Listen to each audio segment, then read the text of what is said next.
नमस्कार दोस्तों, मैं हूं विवेक प्रजापति और आप सभी को अपने इस यूट्यूब चैनल पर स्वागत करता हूं। दोस्तों, आज की क्लास होने वाली है बहुत ही खास, क्योंकि आज हम सीखेंगे कि ऑप्शन की जो ट्रेडिंग है वो नए लोग कैसे शुरू कर सकते हैं। यानी कि जो ऑप्शन की ट्रेडिंग है वो बिगिनर्स किस तरह से शुरू करेंगे और एक एक चीज़ हम सीखेंगे, बिल्कुल आसान भाषा में समझने वाले हैं। तो वीडियो पर नए हैं तो अभी लाइक करें, शेयर करें अपने सारे दोस्तों के साथ, और चैनल पर नए हैं तो अभी सब्सक्राइब कर लें।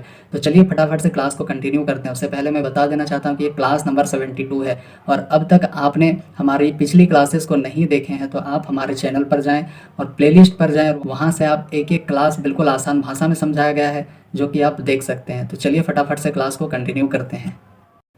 तो दोस्तों, आज का जो टॉपिक है वो यह है कि नए लोग ऑप्शन की ट्रेडिंग को कैसे करें। बिल्कुल आसान तरीके से हम सीखने वाले हैं कि जो नए बिगिनर्स हैं वो ऑप्शन की ट्रेडिंग को कैसे करते हैं।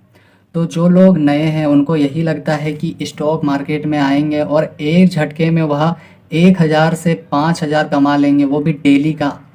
क्योंकि वह या तो किसी का पीएनएल देखकर आए होंगे या तो सोशल मीडिया के थ्रू देखकर आए होंगे। मतलब जो नए हैं, जो बिल्कुल न्यू है, उनको यही लगता है, उनको कहीं से खबर मिला होगा कि स्टॉक मार्केट में बहुत सारा पैसा बनाया जा सकता है। फिर उन्होंने क्या किया होगा कि कहीं से भी यूट्यूब वगैरह में सर्च किया होगा कि कितना प्रॉफिट बना सकते हैं। तो उनको शॉर्ट्स या रील्स में उनको नज़र आ गया होगा कि एक बार में 10 लाख 1 करोड़, मतलब इतना है कि बता नहीं सकते हैं, उसमें बहुत ज़्यादा प्रॉफिट देखने को मिला होगा। और वो लोग के माइंड में सेट हो गया कि स्टॉक मार्केट ही करना है। पर मैं उन लोगों को एक बात बता देना चाहता हूँ कि आपने जिनका भी प्रॉफिट देखा है तो आप क्या उनका पास्ट का कहानी को समझ सकते हैं? क्या आप उनके पास्ट में जो बीता है, कितना रिसर्च किए होंगे, कितना ज़्यादा टाइम दिए होंगे स्टॉक मार्केट में, तब जाकर आज वो इतना प्रॉफिट बना रहे हैं। वो एक दिन में इतना सारा प्रॉफिट नहीं बना रहे हैं, वो बहुत ज़्यादा टाइम दिए होंगे स्टॉक मार्केट में, तब जाके आज इतना पैसा वो बना रहे हैं। तो ये चीज़ आपको समझना चाहिए, सीखना चाहिए। दूसरा पॉइंट क्या है कि पर ऑप्शन की जो ट्रेडिंग होती है वह बहुत खतरनाक होती है। इसीलिए ऑप्शन की ट्रेडिंग करने के लिए कुछ नियम है, उनको समझना होगा, उनका पालन करना होगा। मतलब यही है कि ऑप्शन का जो ट्रेडिंग करना है आप लोगों को, तो उसके भी कुछ नियम है, स्टॉक मार्केट के कुछ नियम है, उसको आप पालन करेंगे तो ही कुछ हो सकता है। सबसे पहले तो आपको सीखना चाहिए कि स्टॉक मार्केट होता क्या है, स्टॉक मार्केट में क्या क्या हो सकता है, कब मार्केट ऊपर जाएगा, कितना ऊपर जाएगा, कब नीचे आएगा, कितना नीचे आएगा। एक एक चीज़ आपको समझना चाहिए, सीखना चाहिए। उसके बाद आप धीरे धीरे करके प्रॉफिट की ओर बढ़ सकते हैं। वो भी कैसे? अपने साइकोलॉजी को ठीक करके। ठीक है, इतना समझ में आ रहा है? तो ऑप्शन की ट्रेडिंग में भी कुछ नियम होते हैं। जैसे अगर आप बाइक चलाते हैं तो उसमें सबसे पहले लाइसेंस होना चाहिए, दूसरा आपके पास हेलमेट होना चाहिए, तीसरा जूता होना चाहिए। इतने सारे होने के बाद भी आपको बाइक में बैठना चाहिए, चलना चाहिए, ताकि आपको हर तरह से सुरक्षा मिल सके। तीसरा क्या है कि कुछ रूल्स निम्नलिखित प्रकार से हैं। वो क्या क्या रूल्स हो सकते हैं? तो ठीक उसी प्रकार से रूल्स होते हैं, जैसे बाइक चढ़ने के लिए रूल्स होता है, ठीक उसी प्रकार से ऑप्शन की ट्रेडिंग में कुछ रूल्स हैं। तो चलिए हम आज उसको डिस्कस करते हैं। बिल्कुल आसान भाषा में मैं समझाने की कोशिश करूँगा। तो सबसे पहला क्या होता है, रिस्क मैनेजमेंट को समझें। मतलब उसका जो रूल्स है, ये रूल्स नंबर 1 है कि रिस्क मैनेजमेंट को समझें।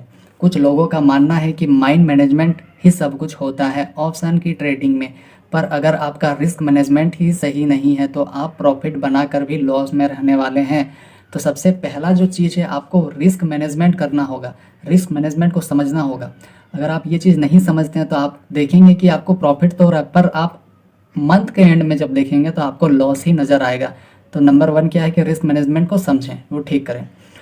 दूसरा पॉइंट क्या है कि option trading is all about risk management, जो भी मैंने बताया। ठीक है, अगर आप प्रॉपर्टी में इन्वेस्ट करते हैं तो यही समझकर इन्वेस्ट करते हैं कि दिन के दिन इसकी भाव बढ़ती जा रही है। अगर आपने 20 लाख का प्रॉपर्टी खरीदा है तो अगर उसका भाव गिरा तो कितना गिर सकता है? 1 लाख या 2 लाख ही गिर सकता है, पर उसका भाव कभी जीरो नहीं हो सकता। ये सोचकर आप इन्वेस्ट करते हैं। मतलब कोई प्रॉपर्टी को खरीदते हो तो यही सोचते हैं ना कि आज अगर मैं यहाँ पे 5 लाख रुपए लगा रहा हूँ तो आने वाले 5 साल 10 साल में हो सकता है इसकी प्राइस जो है वो 5 लाख से बढ़कर 7 लाख या 8 लाख या 10 लाख तक जा सकता है। ये सोच के आप इन्वेस्ट करते हैं, प्रॉपर्टी को खरीदते हैं। पर ऐसा कभी सोचते हैं कि प्रॉपर्टी का भाव एकदम जीरो हो गया? बिल्कुल नहीं ना। पर आप कहीं कहीं देखेंगे कि जो प्रॉपर्टी आपने खरीद के रखे हैं, यानी कि जो आज अगर 10 लाख में खरीदे हैं तो अगले 10 साल तक आप देखेंगे कि 10 लाख पर ही उसका जो प्राइस है वहीं टिका हुआ है। मतलब उसमें ना तो बढ़ रहा है ना घट रहा है। तो इस तरह से भी आपको देखने को मिलेंगे।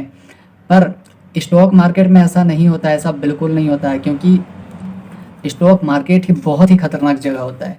अगर आप प्रॉपर्टी में इन्वेस्ट करते हैं तो आपको पता है कि अगर 10 लाख लगाएं तो अगले आने वाले 5 से 6 साल या 10 साल के अंदर उसका 10 का 20 भी हो सकता है, 10 का 12 भी हो सकता है। इस तरह करके आप बढ़ने की उम्मीद रखते हैं और बढ़ता भी है। पर स्टॉक मार्केट में ऐसा नहीं होता है। अगर स्टॉक मार्केट में अगर 10 लाख रुपए लगाए हैं तो उसका एक्सपायरी आने के साथ ही वो जो प्रीमियम है वो आपका जीरो हो सकता है। ये 110% गारंटी है। तो सबसे पहले हमने सीखा कि प्रॉपर्टी पर कैसे इन्वेस्ट करते हैं। तो सेम वही चीज़ लिखा हुआ है इसमें भी कि उसका भाव गिरा तो कितना गिर सकता है, 1 लाख या 2 लाख गिर सकता है। उसका भाव कभी जीरो नहीं हो सकता है। पर कहीं कहीं प्रॉपर्टी का भाव ना तो बढ़ता है ना ही घटता है, वो जितने में आप खरीदें उतने में ही है। ऐसे भी देखने को मिलता है जो अभी मैंने समझाया। अगला चीज़ आप क्या कर सकते हैं कि ठीक उसी प्रकार से अगर आपने गोल्ड पर निवेश किया, यानी कि कुछ सोना खरीद के रखा है, तो यही समझ कर निवेश किया होगा कि गोल्ड के दिन बढ़ते जा रहे हैं। मतलब गोल्ड का जो प्राइस है दिन के दिन बढ़ते जा रहे हैं। अगर इसका प्राइस डाउन भी हुआ तो कितना हो सकता है, 5,000 से 6,000 रुपये ही नीचे हो सकता है, या ज़्यादा से ज़्यादा 10,000 हो सकता है। पूरा एकदम से तो जीरो नहीं हो सकता है।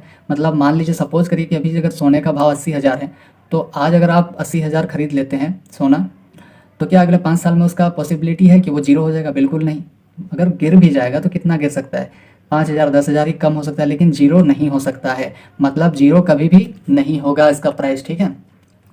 हम जहाँ भी निवेश करते हैं तो यही सोचते हैं कि हम उसमें कुछ रिटर्न मिल जाए, हमें उसमें कुछ रिटर्न मिल जाए। मतलब हम हर जगह अपना कैपिटल को बढ़ाने के बारे में सोचते हैं, बिल्कुल सोचते हैं। ठीक उसी प्रकार से आप 10,000 लेके आते हैं स्टॉक मार्केट में और आपको एक ही दिन या 2 दिन में 10 का 20, 20 का 50 तक बनाना है। तो ये चीज़ क्या पॉसिबल है स्टॉक मार्केट में? तो बिल्कुल नहीं है। प्रॉपर्टी और गोल्ड में भी रिस्क होती है, पर कितना हो सकता है, 20 से 30% रिस्क होता है। अगर गिरा तो कितना, 1 लाख 2 लाख अगर प्रॉपर्टी का गिर जाएगा। अगर गोल्ड खरीदते हो तो 5,000 10,000 ही गिर सकता है, पर जीरो कभी भी नहीं हो सकता है। लेकिन स्टॉक मार्केट में ऐसा नहीं होता। यहाँ पर अगर आप ऑप्शन ट्रेडिंग में निवेश करते हैं और एक्सपायरी में वह प्राइस जो है OTM हो जाता है, यानी कि आउट दी मनी हो जाता है, तब आपका लगाया हुआ कैपिटल जीरो हो जाता है। क्योंकि स्टॉक मार्केट में ऑप्शन ट्रेडिंग ही बहुत खतरनाक है। यहाँ पर 200% रिस्क होता है। अब समझ में आ रहा है कि स्टॉक मार्केट में क्यों रिस्क है। क्योंकि यहाँ पर जो आप मान लीजिए 10 लाख भी लगा के बैठे हैं और आपको लग रहा है कि प्रॉफिट होगा या नहीं ये तो नहीं पता है, लेकिन आपका जो कैपिटल है वो 200% चांसेस है कि जीरो होगा। चाहे आपका प्रॉफिट हुआ है या आप लॉस में है, ये मार्केट को कोई मतलब नहीं है कि आप किस कंडीशन में हैं, ठीक है। जैसे ही आपका OTM होता है, आउट ऑफ द मनी होता है, तो आपका जो कैपिटल है बिल्कुल जीरो हो जाएगा। वो 200% रिस्क है। तो इतना समझ में आया कि अगर आप प्रॉपर्टी और गोल्ड में निवेश करते हैं तो आपको 20 से 30% ही चांस होता है लॉस होने का। लेकिन स्टॉक मार्केट एक ऐसा जगह है जहां पर आपका कैपिटल जो है वो 100 नहीं 200% रिस्क होता है कि 200% चांस है कि वो डूबता ही है, ठीक है। अगर आप प्रॉफिट नहीं बना, मान लीजिए यहाँ पर कोई इंडेक्स के अंदर निवेश किए हैं आप और OTM हो जाता है प्राइस और आपका प्रॉफिट ना होकर लॉस में भी अगर है, मान लीजिए आप 10 लाख रुपए लगाए हैं और 2 से 3 दिन तक आपने देखा कि 10 का जो हुआ वो 10% या 15% बढ़ा है, तो आप सोचेंगे कि थोड़ा दिन और रह जाता है तो काफ़ी प्रॉफिट हो सकता है। तो इस तरह का आपका सोच है, जो लालच है वो आदमी को सबसे ज़्यादा डुबाता है, फंसाता है। तो आपका जो लालच है कि अगले 2 से 3 दिन में अगर प्रॉफिट हुआ तो बहुत ज़्यादा हो सकता है, ये सोचकर आप क्या करते हैं, पैसा को अगर छोड़ देते हैं उस प्लेस में, यानी कि ऑप्शन की ट्रेडिंग में। उसके बाद क्या होता है कि जैसे ही प्राइस OTM होता है तो आपका लगाया हुआ कैपिटल भी एकदम जीरो होता है, ठीक है। इतना समझ में आ गया, क्लियर है। अगला क्या है कि कितना देंगे कितना लेंगे, ये भी आपको डिसाइड करना पड़ेगा। तो अगर आपने सोचा कि मैं दूंगा तो 500 रुपये दूंगा और लूँगा तो 1,000 रुपये लूँगा, यानी कि 1:2 का रिस्क रिवार्ड आपने रखा, तो ये भी ठीक होता है। इस तरह भी लोग रखते हैं, लेकिन इससे थोड़ा ज़्यादा है तो ठीक रहेगा। यानी कि 1:2 तो ठीक है, लेकिन 1:3 भी होना चाहिए अगर आपके रिस्क मैनेज में हो रहा है तो कितना खोना है, तो आपका टोटल कैपिटल में कितना खोने को तैयार है, ये भी आपको सोचना पड़ेगा, सीखना पड़ेगा और समझना पड़ेगा कि अगर आपके पास 10,000 हैं तो एक दिन में आप कितना उसमें से खो सकते हैं। 10,000 तो नहीं खो सकते हैं कि आज ही 10,000 रुपये लेकर आएँ और 10,000 ही दे दिए, तो इस तरह तो आप बहुत जल्दी ही गरीब हो जाएंगे और आप काफ़ी कर्ज में आ सकते हैं। तीसरा चीज़ क्या देखना है कि कब रुकना है, या तो टारगेट आए तो भी रुकना है, लालच नहीं करना है, या तो स्टॉप लॉस आए तो भी रुकना है। मतलब यहाँ पर टारगेट का जो है कि अगर आपने रखा है कि 1:2 का टारगेट आपको मिल गया है मार्केट से तो भी रुक जाना, यानी कि वहाँ पर एग्जिट करें। और दूसरा जो मैंने लिखा है कि स्टॉप लॉस आए तो भी रुकना है, मतलब स्टॉप लॉस का मतलब ये नहीं कि स्टॉप लॉस अगर आ रहा है तो आप नीचे के लिए रुक रहे हैं, नहीं। जैसे ही आपको लगा कि मेरा स्टॉप लॉस तक मार्केट पहुँच चुका है तब आप वहाँ पर ही एग्जिट करें, यानी कि वहीं पर रुक जाएँ। कई लोग ऐसे भी होते हैं, नए ट्रेडर्स क्या करते हैं कि मार्केट वो देखते हैं कि मार्केट यहाँ से स्टार्ट हुआ है, यहाँ तक गया और फिर नीचे आने लगा है और उनका स्टॉप लॉस यहाँ पर कहीं पर होगा। अब इसको हिट करने के बाद भी नीचे ही आ रहा है तो वो वेट कर रहे हैं कि कहीं ना कहीं मार्केट अगर वापस से गया तो मैं एग्जिट करूँगा। पर ऐसा होता है क्या? नहीं होता है। यहाँ पर एग्जिट कभी भी नहीं हो सकता है क्योंकि मार्केट आपके हिसाब से नहीं चल सकता है। तो आपको तब भी रुकना है यदि आपका टारगेट मिलता है तो भी रुकना है और स्टॉप लॉस आए तो भी रुकना है। अब समझ में आया कि स्टॉप लॉस में कहाँ पर रुकना है। मतलब आप नीचे के लिए होल्ड बिल्कुल ना करें कि स्टॉप लॉस आने के बाद भी अगर रुके हुए हैं तो वो चीज़ निकाल दें। स्टॉप लॉस जैसे आया मार्केट को एग्जिट करें, बस सिस्टम बंद। तो इतनी बात क्लियर है? तो प्लीज़ बताओ कैसा लग रहा है क्लास, कमेंट करके बताओ आप लोग। चौथा क्या है कि कब रिस्क लेना है। तो एक रूल डिसाइड करना है कि अगर आप ट्रेड लिए हैं तो आप अपना टारगेट तक रुकें। छोटा टारगेट लेकर भाग जाएंगे तो आपका प्रॉफिट नहीं दिखेगा मंथ्स के अंत में। या तो आप स्टॉप लॉस तक रुकें, यानी कि आपको एक टारगेट डिसाइड करना होगा कि अगर मैं मार्केट पे एंट्री लिया हूँ तो मुझे टारगेट 1:2 का चाहिए, यानी कि मैं 500 खोने के लिए तैयार हूँ। अगर मार्केट से मैं लूँगा तो मुझे 1000 रुपया तक चाहिए, यानी कि 1000 रुपये तक मुझे रुकना ही है। चाहे अगर इसके मार्केट अगर मेरे फेवर में ना जाकर अगर नीचे भी आया, यानी कि इधर भी आया और स्टॉप लॉस भी हुआ तो मैं स्टॉप लॉस देने के लिए तैयार हूँ। 500 रुपये मेरे पॉकेट से जाए तो मुझे कोई गम नहीं है, लेकिन मुझे जब चाहिए तो 1000 रुपये ही चाहिए। ये चीज़ आपको डिसाइड करना पड़ेगा, सोचना पड़ेगा और फिर आपको ट्रेडिंग में उतरना पड़ेगा। ठीक है, कई सारे लोग ऐसे भी होते हैं कि जब उनको प्रॉफिट होता है तो वो जल्दी भाग जाते हैं। ठीक है, जब लॉस होता है तब वो होल्ड करते हैं। यानी कि अगर उसको 2000 का प्रॉफिट लेना था और यहाँ से मार्केट कहीं चला है और उसको यहाँ पर 1000 मिल रहा है तो वो क्या करते हैं, यहीं पर एग्जिट करके वो भाग जाते हैं। लेकिन वो बाद में क्या देखते हैं कि मार्केट ऊपर भी गया है। तो यहाँ से भागने वाला का काम नहीं चलेगा, क्योंकि आपको एक चीज़ डिसाइड करना पड़ेगा कब रिस्क लेना है। ये चीज़ डिसाइड करना पड़ेगा कि कितना खोने को तैयार है और कितना एवरेज में मार्केट में पाने को तैयार है। ठीक है, तो कब रिस्क नहीं लेना है? जब आपको मार्केट समझ में ना आए कि किधर जाएगा तब आप बिना कन्फर्मेशन के एंट्री बिल्कुल ना लें। किसी के कहने या कॉल टिप्स या पुट टिप्स ना खरीदें और ना बेचें। तो ये भी बहुत ज़रूरी है कि जब आपको समझ नहीं आ रहा है, मतलब आप सिस्टम पर तो बैठे हैं पर आपको समझ नहीं आ रहा कि मार्केट कहाँ जाएगा, फिर आप क्या गलती करते हैं कि आप ट्रेड ले ही लेते हैं। अरे मुझे लगता है कि मार्केट ऊपर जाएगा और इस वजह से मैंने खरीदा, और जैसे ही खरीदते हैं फिर आपका स्टॉप लॉस हिट होता है। तो इस चीज़ से भी आपको बचना है कि कब रिस्क नहीं लेना। और दूसरा चीज़ ये भी है कि आजकल कॉल टिप्स और पुट टिप्स बहुत ज़्यादा देखने को मिलेंगे आपको। हर एक ग्रुप में बहुत सारे ऐसे लोग पहुंच चुके हैं जो आपको कॉल टिप्स या पुट टिप्स देते हैं कि यहाँ से इतना पैसा दे दो, यहाँ से आप बाई करो और उसमें से मुझे कुछ परसेंटेज चाहिए। तो इस तरह के अगर जगह में आप फंसे हुए हैं तो प्लीज़ वहाँ से एग्जिट करें, वहाँ से बाहर निकलें, क्योंकि ये सेबी के रूल के खिलाफ है। ये मैं बार बार कहता हूँ कि खुद से रिसर्च करें, सीखें, उसके बाद इन्वेस्ट करें, बहुत अच्छा होगा। तो इतना समझ में आया कि option trading is all about risk management. तो यहाँ पर आप देखेंगे कि कोई विक्की नाम का लड़का है जिसने 5 दिन ट्रेड किया। 5 दिन में वो क्या रखा कि 1:1 का रिस्क रिवॉर्ड रखा। ठीक है, कि अगर मार्केट से मैं 500 का लॉस दूंगा तो 500 में लेने को तैयार हूँ। तो वो क्या करता है कि 5 दिन ट्रेड करता है। पहला ट्रेड फेल होता है, दूसरा फेल होता है, तीसरा फेल होता है, लेकिन टोटल फेल कितना हो गया उसके पास? अब 1500 रुपये जा चुके हैं। प्रॉफिट कितना होता है? 2 दिन उस प्रॉफिट निकलता है 500 के हिसाब से 1000 रुपये। तो अब लास्ट में अंत में देखेंगे कि जो इसने प्रॉफिट किया है तो आप हफ्ते के अंत में देखेंगे कि इसका तब भी 500 रुपये लॉस ही है। ठीक है, सॉरी यहाँ 2 ही जीरो होगा, 500 रुपये ही है, लॉस ही है। और वही एक राकेश नाम का लड़का है, वो क्या समझता है कि मुझे 1:3 का रिस्क रिवॉर्ड रखना है। अगर मैं मार्केट को दूंगा तो 500 रुपये दूंगा और लूँगा तो 1500 रुपये ही चाहिए। अगर उससे कम हुआ तो मैं मेरा स्टॉप लॉस ही ले जाए, ये सोच के वो बैठता है लड़का। वो क्या करता है कि वो भी 5 दिन का ट्रेड लेता है। जो पहला दिन लॉस, दूसरा तीसरा दिन भी लॉस, अब 2 दिन वो प्रॉफिट करता है। ठीक है, तो 2 दिन प्रॉफिट करता है तो कितना हो गया? 3000 रुपये। और लॉस कितना हुआ था? 1500 रुपये। तो अब भी आप लास्ट में देखेंगे इसको कि 5 दिन ट्रेड किया और फिर भी ये 1500 रुपये का प्रॉफिट में ही है।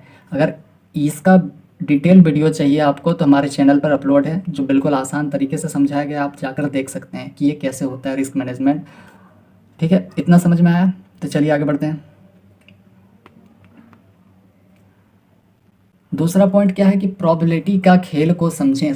प्रोबेबिलिटी क्या है? सिक्के को उछालने पर दो में से कुछ एक ही आएगा, यानी कि आने की संभावना कितना है कि 1/2 है, यानी कि हेड और टेल है तो या तो सिक्के में टेल आएगा या तो हेड आएगा, ठीक है। पर ऐसा तो नहीं कि बीच में कुछ आ जाएगा, बिल्कुल नहीं है, क्योंकि आपको पता है कि दो पहलू होते हैं, या तो हेड होगा या तो टेल होगा। तो आने की संभावना कितना है? तो 1/2 है, यानी कि एक ही भाग ना आएगा। ऐसा तो नहीं कि दोनों साइड से आ जाएगा। तो ठीक उसी प्रकार से है कि पासे को उछालने पर 6 में से कोई एक ही नंबर आएगा। तो आप देखेंगे कि पासे में जो नंबर्स लिखे होते हैं 1 2 3 4 5 6 होता है, ठीक है। तो उसमें से अगर 3 की बात करें या फिर 4 की, चलो 4 की बात करते हैं, तो 4 एक बार में कितना बार आ सकता है? तो सिंपल सा है कि 1/6, यानी कि एक ही बार आएगा ना। ऐसा तो नहीं कि दो बार दोनों साइड से 4 आपको दिखेगा। तो इसमें भी आपने देखा कि 50% चांस है, इसमें भी 50% चांस, यानी कि आधा आधा चांस है। तो स्टॉक मार्केट भी इसमें से या तो मार्केट ऊपर जाएगा या तो मार्केट नीचे आएगा। तो इसमें भी आपको 50-50 चांस ही है कि मान लीजिए आपका व्यू था कि मार्केट ऊपर जाएगा, ठीक है, क्योंकि मार्केट में हम दो तरह से देखते हैं, या तो मार्केट नीचे आएगा या तो ऊपर जाएगा। तो अब आपका सोच है कि मार्केट ऊपर जाएगा, और अगर गलती से भी नीचे आया तो जितने का संभावना था, यानी कि 50% चांस ही था ना आपके पास कि मार्केट ऊपर जाएगा, और वो मार्केट नीचे आ जाता है तो 50% से सीधा कहाँ पहुँच जाएंगे? 0% में आ जाएंगे आप। यानी कि इसमें भी आधा आधा का ही चांस है, और आधे में आधा का चांस है। मतलब 50% तो 100% में 50% पता है कि मार्केट ऊपर जा सकता है, और 50% पता है कि मार्केट नीचे आएगा। तो या तो आपका व्यू हुआ कि मार्केट ऊपर जाएगा, यानी कि 50% चांस है कि आपके हिसाब से 50% चांस है कि मार्केट ऊपर जा सकता है, ठीक है। लेकिन गलती से मार्केट अगर नीचे आया तो ये 50% में से 0% हो जाएगा ना, क्योंकि 50 तो आपका नीचे का था, लेकिन आपका व्यू था मार्केट ऊपर जाएगा। लेकिन क्या हुआ कि मार्केट नीचे आया तो 0%, यानी कि इसीलिए मैं समझाया स्टार्टिंग में, यहाँ पर जो है आपका रिस्क है वो 200% है, ठीक है। इतना समझ में आया कि यहाँ पर भी आपको 1/2 ही है। तो नोट, आपको लर्निंग और प्रोबेबिलिटी मिलता है, ठीक है। सीखिए पहले, उसके बाद स्टॉक मार्केट में आइए। सबसे अच्छा आसान तरीका है, बिना सीखे कुछ नहीं हो सकता है। तीसरा हमें क्या देखना कि मनी मैनेजमेंट को समझें। कितने पैसे से ट्रेडिंग शुरू करना है? अगर आप ऑप्शन ट्रेडिंग को सीखना चाहते हैं तो निफ्टी या बैंक निफ्टी से दूर हो जाएं। आप USD/INR से ट्रेड शुरू करें और सीखें, और आप स्टार्टिंग में एक्स्ट्रा मनी 3,000 या 5,000 लेकर आएँ। इससे ज़्यादा नहीं लाना है। कितने लॉट लेना है? तो जब तक आप एक अच्छा प्रॉफिट नहीं बना लेते हैं तब तक आप एक लॉट से शुरू कर सकते हैं, और इसको तब तक नहीं बढ़ाना है लॉट को जब तक मंथ के एंड में आपका प्रॉफिट देखने को ना मिले, ठीक है। तो तीसरा नंबर वही है कि कब लॉट को बढ़ाना है? तो जब तक आप प्रॉफिट नहीं बना लेते हैं महीने के अंत में, 6 महीना के अंत में, तब तक आप लॉट को बिल्कुल ना बढ़ाएं। अच्छा, तो USD/INR में ट्रेड क्यों करना है? क्योंकि यहाँ पर जो मार्केट है आपको सिखाता है कि कैसे यहाँ पर वॉलेटाइल होता है, क्योंकि मार्केट ही वॉलेटाइल नहीं होता है। USD/INR में बिल्कुल देखेंगे कि थोड़ा थोड़ा ऊपर जा रहा है, थोड़ा थोड़ा नीचे आ रहा है, लेकिन इसमें आपको प्रॉफिट भी कम, लॉस भी कम, और मार्केट का जो बिहेवियर है वो सीखने को मिलेगा कि मार्केट कैसा मूव करता है। अगर आपके अगेंस्ट मार्केट जाता है तो कितना फियर होता है, कितना डर लगता है। अगर मार्केट आपके फेवर में जाता है तो कितनी खुशी होती है। ये चीज़ आपको सीखना चाहिए। कहाँ से? USD/INR में। यहाँ से आप ट्रेड करें तो ही समझ में आएगा। और अगर आप न्यू हैं, बिल्कुल नए हैं, और आप सीधे निफ्टी या बैंक निफ्टी में कूदते हैं तो फिर आपको कोई नहीं बचा सकता है डूबने से।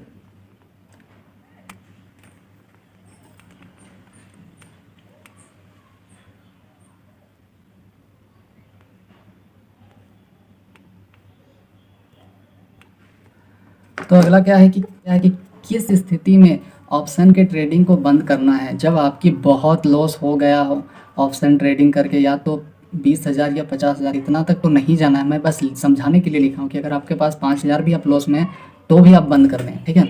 तो बस तभी आप बंद कर दें, और पहले सीखें अच्छे से, फिर शुरू कर सकते हैं। पहले सीखना चाहिए कि कहाँ पर गलती हुआ, किस वजह से गलती हुआ, किस वजह से लॉस किए, उसके बाद ही आप ऑप्शन ट्रेडिंग शुरू कर सकते हैं। चौथा नंबर क्या है कि पर्पस क्लियर को समझें। पर्पस क्या है? ऑप्शन की ट्रेडिंग को क्यों करना है ये खुद से पूछो। ऑप्शन की ट्रेडिंग के साथ फ्यूचर क्या है, मतलब किस वजह से आप करना चाहते हैं, इसमें कितना टाइम देंगे, ऑप्शन ट्रेडिंग से कितने पैसे की उम्मीद है आपको। ये चीज़ आपको एक सीखना पड़ेगा, समझना होगा, अपने आप से पूछना होगा कि क्यों करना है। तो चौथा नंबर का क्या है कि पर्पस को क्लियर करें, ठीक है। ये खुद से पूछना कि क्यों करना है, इसके साथ क्या फ्यूचर है, कितना आप टाइम देने को तैयार हैं, कितना पैसे की उम्मीद लगा के रखे हैं, ठीक है। पांचवा क्या है कि किसी को देखकर ना करें। सबसे इम्पोर्टेंट चीज़ है, इसमें पहला नंबर का जो पॉइंट है, कॉल टिप्स के चक्कर में ना पड़े। कई लोग अगर होंगे तो आज ही एग्जिट करें और सीखें पहले अपने आप, पहले खुद से सीखें फिर स्टॉक मार्केट करें। दूसरा पॉइंट क्या है कि हमेशा सीखने पर फोकस करें। तीसरा क्या है कि कम पैसों के साथ शुरू करें। चौथा पॉइंट है सब दूसरे के प्रॉफिट देखकर टारगेट ना बनाएं। मतलब वो अगर कितना पैसा कमा रहा है तो उसको देखकर आप खुद लालच में ना पड़ें, पहले वो देखें कि वो कितना पैसा कमाया है तो इसके पीछे वो कितना सारा मेहनत किया होगा। तो उम्मीद है वीडियो बहुत ही हेल्पफुल रही होगी, तो प्लीज़ कमेंट करके बताएं कि वीडियो कैसा लग रहा है। तो आज के लिए इतना ही है, हम मिलते हैं अगली वीडियो में आपसे। तब तक के लिए आप सबका बहुत बहुत धन्यवाद। तो चैनल पर नए हैं तो अभी सब्सक्राइब कर लें और वीडियो को अपने सारे दोस्तों के साथ शेयर करें। तो चलिए मिलते हैं हम अगली क्लास में, तब तक के लिए आप अपना ध्यान रखें।